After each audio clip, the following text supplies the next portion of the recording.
Pretty good putt there, Brian. Well, just trying.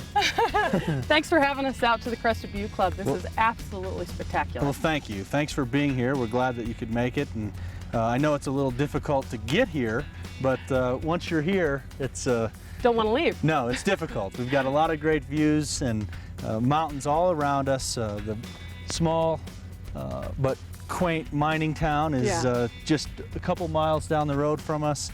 It's kind of maintained its old historic flair. It definitely has. It's a great little town. It is. And the golf course kind of sits out here in a valley. We're up at 9,000 feet, but we're in a valley. That's one of the beautiful things about here, with obviously peaks surrounding us everywhere. So just a great place, and the scenery is spectacular, and the golf is just as good. Well, we're looking forward to seeing it. I understand it's a great layout. You're going to tour us around, show us the tees, greens, hopefully no hazards. That's right, that's right. We'll just show you where the hazards are. Right, point them out. You and me would never hit it in those, but we will identify those as Mr. Jones has designed them. Absolutely. Well, let's go tee it up. I'm excited. All right.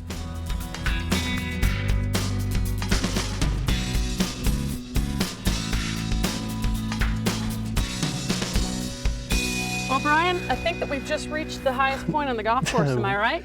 You are right. 9,003 feet right here where we're standing. And the first difficult portion of this hole is the climb up to the tee box. So we've got that part down, and now we get to look at this great golf hole. Well, this is beautiful, and this is pretty typical of what you'll find on the golf course with the elevated tee boxes, correct? Yes, it is. Most of Trent Jones Jr.'s tee boxes do sit up a little bit. Not all of them as drastic as this one. Right. But what he accomplishes by that is every golfer can see their respective shot, land in the fairway. All the hazards, and there are plenty of them, are available by sight. He does a great job also of using those bunkers for targets for you to aim at. Absolutely. Many of the golf holes are shaped by the bunkers. This hole, 13, is perfectly shaped down the left side with 3 fairway bunkers.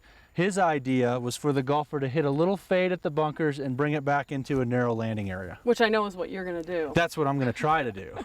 Now, the fairways get fairly narrow in the landing area. Yes. Is what I've noticed. Well, there are areas that are wide and forgiving, but if you take the driver, you're going to have to hit it into a smaller space than a 3-wood or a 2-iron or a little more conservative play. That's right, that's right. If you're going to bring out the big stick, make sure you're in the fairway. Right. You've got plenty of tees to choose from, 4 sets. Yes. The longest being what yardage? Longest being a little over 7,200 yards, and that's the black tees. Which is a pretty good test of golf with how narrow these fairways are. Certainly. And from the ladies' tees? Ladies' tees just a little over 5,700 yards. Okay, and it's got a very difficult course rating because of probably the narrowness of the fairways and the hazards. Yes. Okay. Both of the ratings for the black tees and all the way up to the red tees are above 73. So it is a difficult test of golf. As you can see, not just the bunkers are hazards, but off the fairway there's plenty of hazard. Sagebrush. Yeah. So it's difficult to find it and hit it out of there if you really get it going wild. Well, I know that you're going to hit this one right off that bunker and fade it like you told me. Well, we'll see what happens. Show me the way. Okay.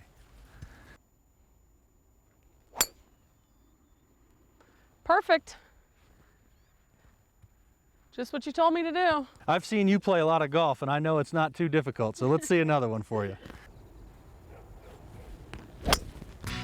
Good swing, Erica. Or you can just hit it dead straight. I mean, that works too. I'm better at hitting it straight than I am at fading it. Great shot.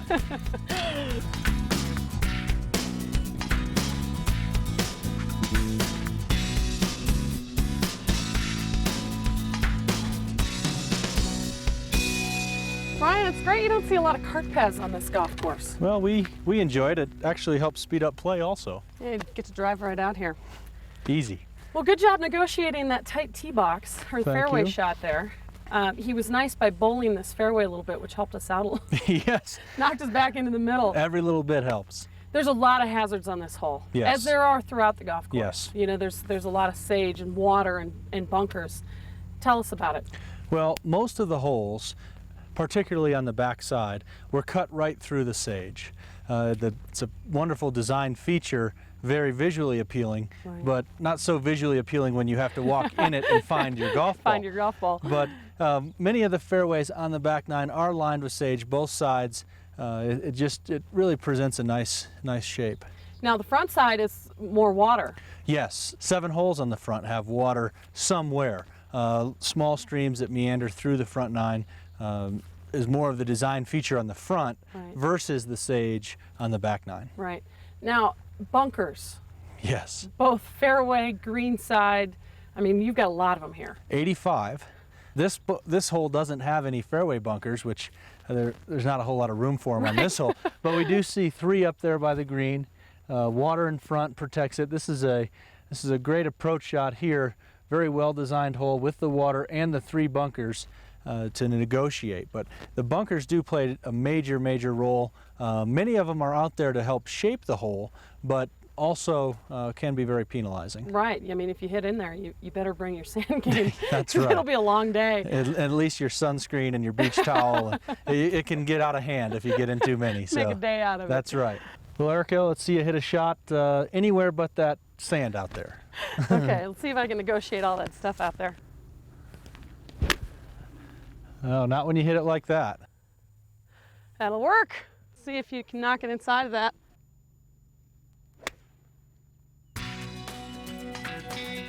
That looks good. Thank you. All right, Let's go putt 'em. well done.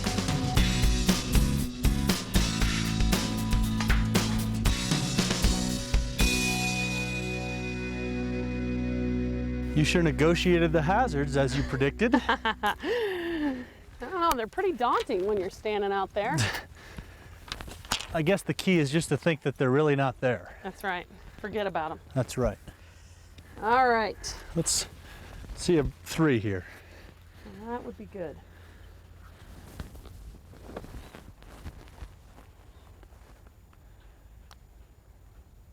Good stroke.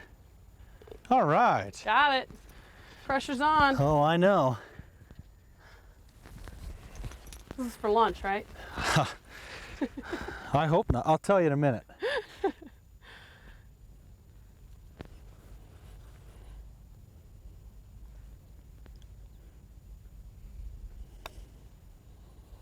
Oh, that wasn't very good. Left a little short. I'm scared to make 3 on this hole. It's too hard. Good birdie. Thanks.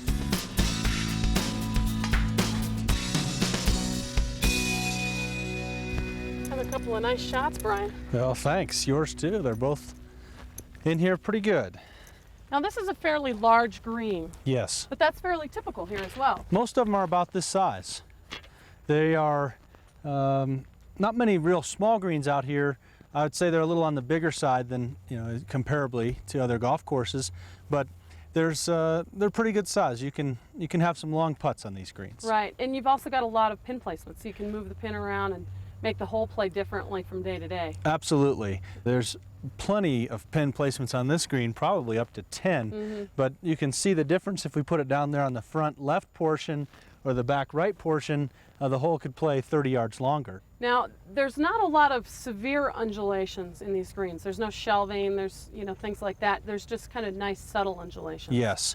There's only a couple holes on the golf course that have some shelves or something that is somewhat severe, but most of them are well represented by this green right here. Just subtle break, gentle undulation, not as severe as other mountain golf courses. Well, and it seems as though, to me, things should move away from the butte, which is right behind the golf course. Right. But it really doesn't even seem to be that severe away from the butte. Correct. More people get in trouble putting when they think it's going to really break hard away from the mountain, Right. As typical with a lot of mountain golf courses. But this one is not quite like that. You have to pay attention to where the butte is. It's not as drastic as other places. Right.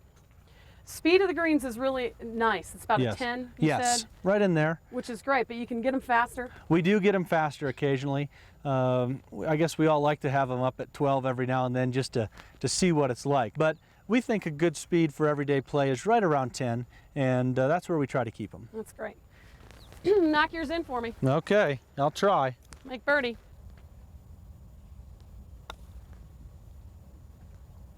a good looking putt. Go! Oh. The Butte didn't help you quite as much as you thought. No. See, it's not as drastic as it appears. That's right. Tap-in pars are usually good for me, though. Yeah. Ah, did you get it there? We both well. needed Wheaties. You can tell it's 18. That's right. I'll take it though. That's right. Good round. Par's always good. Pars are good. Thanks a lot, Brian. This Thank has just you. been wonderful, wonderful Good. experience. Good. Tell our viewers how we access the golf course, because you guys have a lot of ways to access it. Yes, there are a few different ways that one can play. First way would obviously be membership. We have about 250 members, still memberships available. Right, and you've got beautiful lots and property Yes. and great views. This area here out at the club is not fully developed, so we do have plenty of opportunities for home sites and also homes. Right. Now, the public can access the golf course as well. Yes, absolutely. Non-members of the club may play anytime after 11 in the morning. We do reserve the first 3 or 4 hours of the tee sheet for our members, but after 11 o'clock, non-members can play, and they can make tee times up to 2 weeks in advance. That's right, and they can stay in one of the many wonderful lodges. A lot of lodging options, resort accommodations up on the mountain, bed and breakfast in town, small lodges, condominiums, a lot of different choices for lodging. That's right, and there's so many other activities besides the golf, which is Right. spectacular, but there's, you know, hiking, biking, and fly fishing. The fly fishing here is really spectacular, and the club, members of the club here do enjoy some private section of a river here that we can fly fish, and fishing, like you said, hiking, biking, camping, all those things are wonderful mountain activities, and Crested Butte has an abundance of those. That's right. Well, this has just been fabulous, and we appreciate you having us out. We'll look forward to coming back again. Great, All right. great. I'm glad you could be here. Thanks Thank for you. the time.